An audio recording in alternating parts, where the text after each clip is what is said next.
That's funny.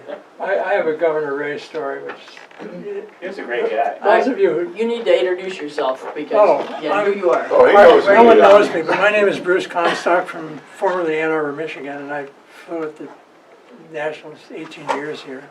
I was here 19 years. But the weird Governor Ray story was I was here practicing before a Nationals one year, and I could look it up in my phone, in my book, to find out what year it was.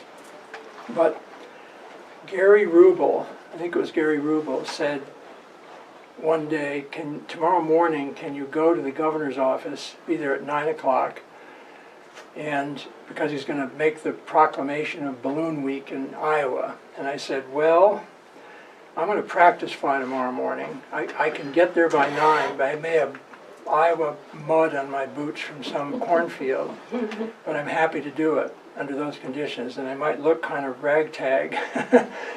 And he said, fine. So we did that. We flew a long way, actually, up to the east side of Des Moines, out east in the country, packed up, drove to the Capitol building. I marched in with my boots and flying clothes on. And then we were ushered into Governor Ray's office in a little semicircle. There were some other people there. And he was sitting at his desk. And Gary Rubel introduced each of us, starting at the end. And when he got to me, he said, this is Bruce Comstock, five-time U.S. National Hot Air Balloon Champion. And I said, no, Gary, it's actually 4-time, almost 5-time. And then I thought, why did I say that? And I won the Nationals that year. No. And you're lucky it was only mud, Bruce, Yeah. because cow pies, it could have been cow pies. I got a cow pie award on a paper plate one year, because that's what was in the But field. that was my impish sense of humor. It wasn't like being brazen or something, but it was just because it was Gary set me up so well. It just came out, and I thought, who said that? Like, why did I say that? Well, I have a weird history in gas ballooning. I never really got totally engaged with it, but there was a time in the early part of our ballooning career when we actually had sourced a hydrogen trailer that we were thinking about buying so that we could get it filled. You have someone drag it to wherever to get it filled and then park it in a farm field. And then when we could, when the weather was good, we'd fill a balloon and fly it. And we'd kind of share expenses with other experienced balloon pilots who wanted to fly in gas.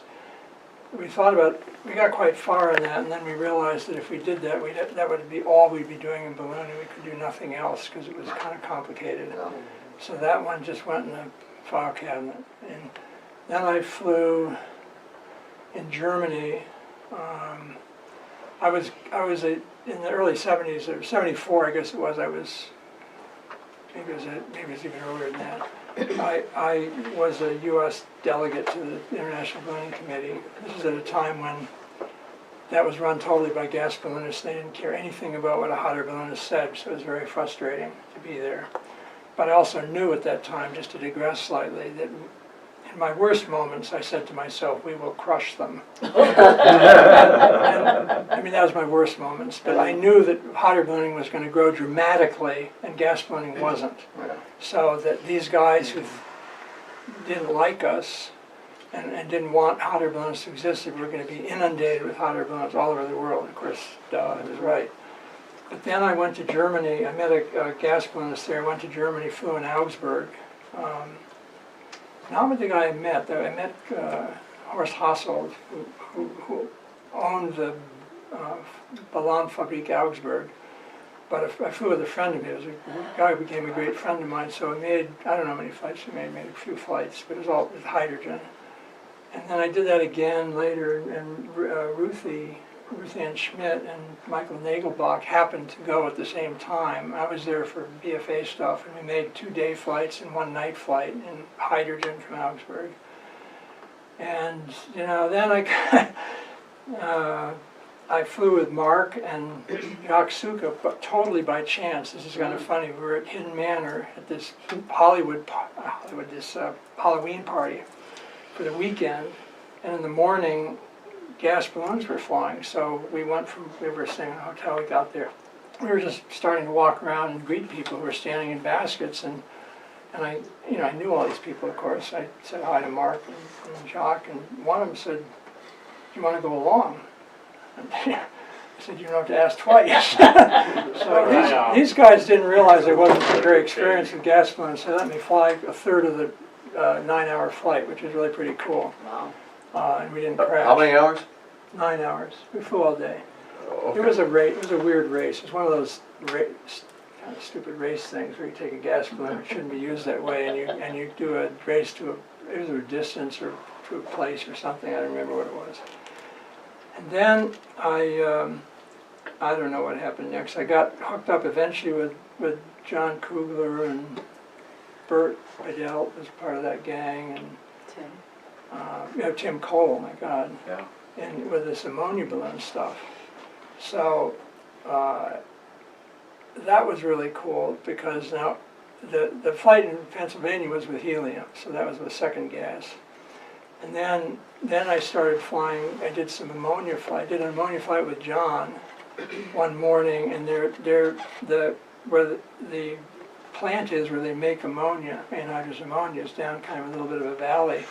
But we laid the balloon out the night before, and we got there in the morning, and the flag at the top of the hill, up where the highway was blowing like crazy, but it seemed like a really nice day, because it was calm, fairly calm down where we were, so we thought, what the hell, so we inflated the balloon, and John and I flew. And that was bizarre, because we ended up going pretty fast. We went about 30 miles an hour. But that was really a cool flight, except that towards the end of the flight, well, in fact, it was the reason for the end of the flight, we heard a freight train.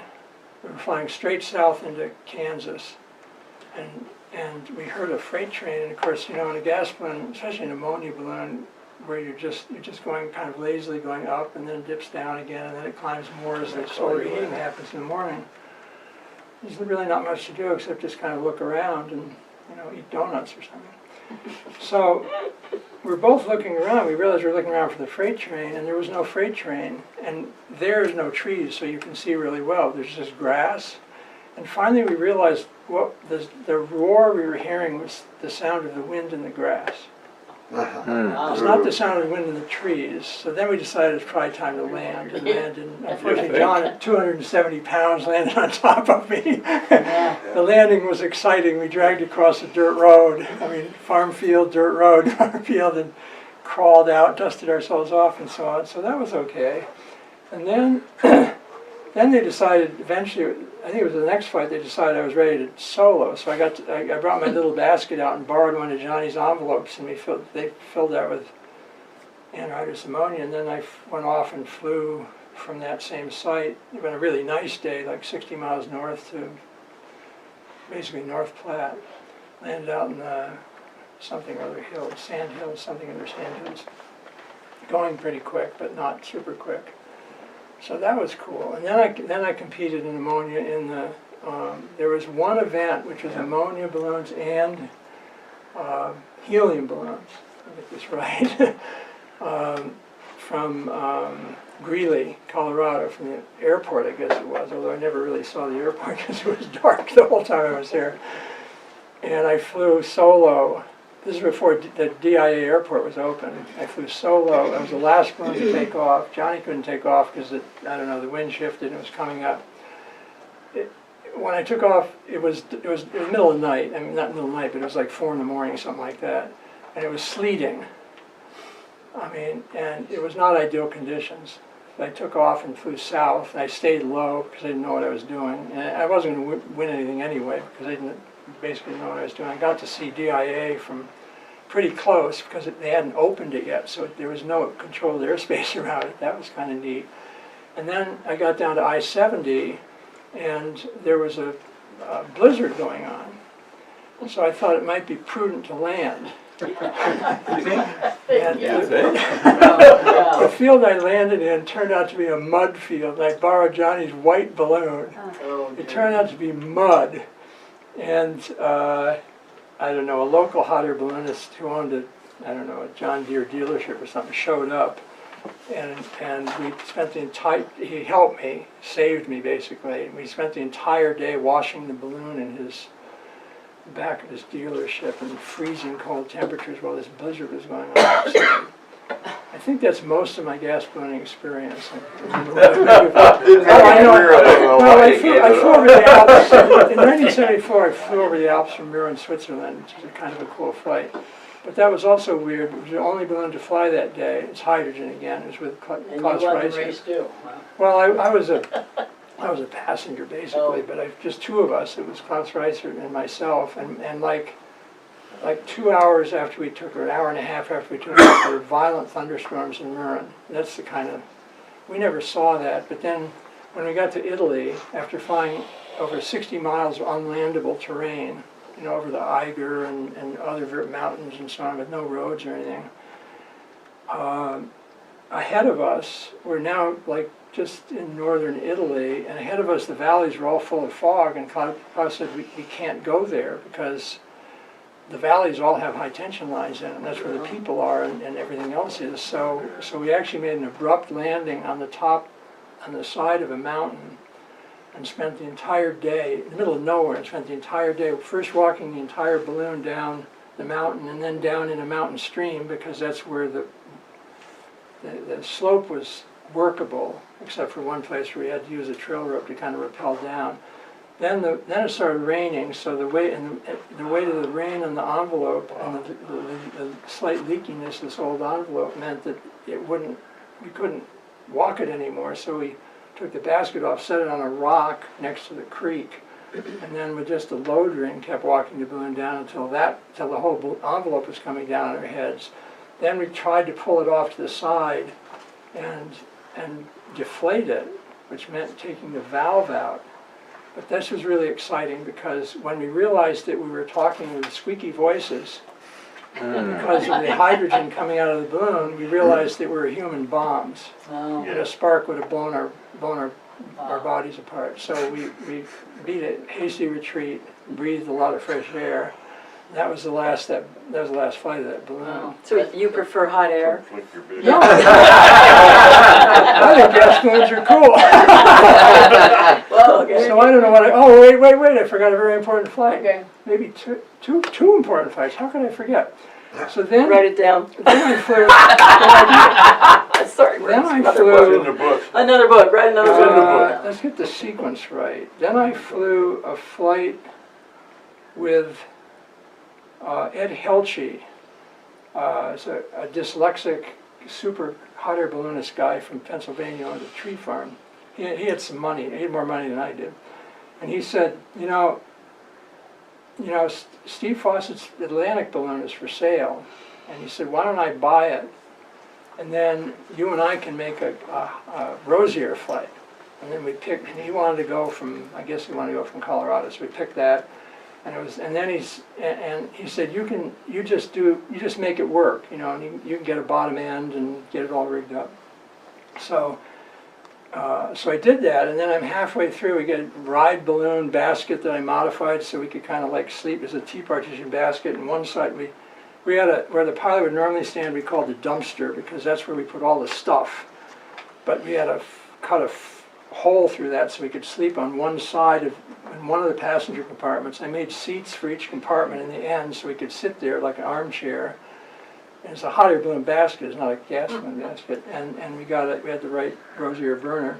And then, so the compartment on the right was the living room, because that's where the person who wasn't piloting was. And then the compartment on the left was the cockpit with all the junk. And then we flew from, then he decided to name it Aspen to the Atlantic. And I said, like, Ed, you know, you're putting a lot of pressure on here. So we did take off. We took off at Snowmass, Colorado, actually, in the baseball field at the bottom of the valley, if you've ever been there. We took off on a Friday evening, and at 6 o'clock in the evening, safely got out of the Rocky Mountains. I'd read Joe Starkbaum's book on gas ballooning. You can learn anything from books, but about mountain flying. When was this, Bruce? 95-ish. And so we took off Friday evening at like 6, and we flew across most of the US to center Pennsylvania, which is really easy to do in a Rosier. It's not like these guys do. That's hard. This is easy. And also I had a working version of my autopilot, so I was sitting there screwing around with the autopilot in what's called development mode, where you actually can plug a computer into it and you can see what's going on the laptop computer. So I was actually doing development work on the autopilot, which is designed to fly Rosier balloons. And on Monday morning at 9 o'clock, we landed in Sinking Valley, Pennsylvania, which is basically the dead center of Pennsylvania. So it was I consider it to be one of the rare weekend pleasure flights in a gas balloon. It wasn't competition, it was just two fun. guys out for a week, nice weekend balloon flight. And Good. that was a cool experience. And then I flew with Steve Fosse once.